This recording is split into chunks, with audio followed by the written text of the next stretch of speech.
Hello mga kabanana! Ayan, banana saba.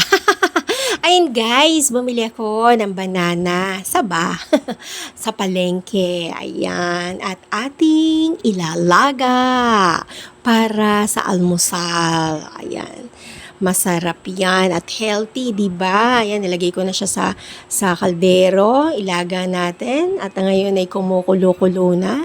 Ayan, antay-antayin lang natin siya maluto ng husto para malamon na natin mga kaugang, no?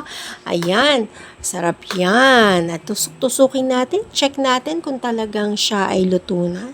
Ayan, masarap yung mga kaugang kasi pag medyo nagkakaedad na rin ng tao, no? Ang hinahanap na pagkain ay mga ganyan, no? Yung wala nang aasukalan, laga lang ng laga. Yung iba nga, hilaw na lang, kinakain pa, yung mga gulay-gulay, di ba? Ayan, napapanood ko yun para minsan gusto kong gayahin yun eh, no? Lumulutong-lutong pa yung kanilang mga kinakain. Well, ayan, kakainin ko na ang banana saba. Ayan, mukha siyang masarap. At nung natikman ko yan, tingnan mo, pausok-usok pa siya guys. Kasi talagang as in real na siya ay mainit-init pa. Hinango ko sa kaldero.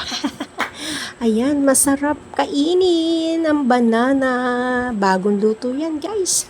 Ayan, yung isang ganun eh, bastante lang sa amin yan, no? At bawat lapit sa lamesa, kuha-kuha. Ayan, hanggang sa nabubusog kami. Alright guys, thank you for watching. Please follow me here and subscribe me in YouTube channel. Thank you!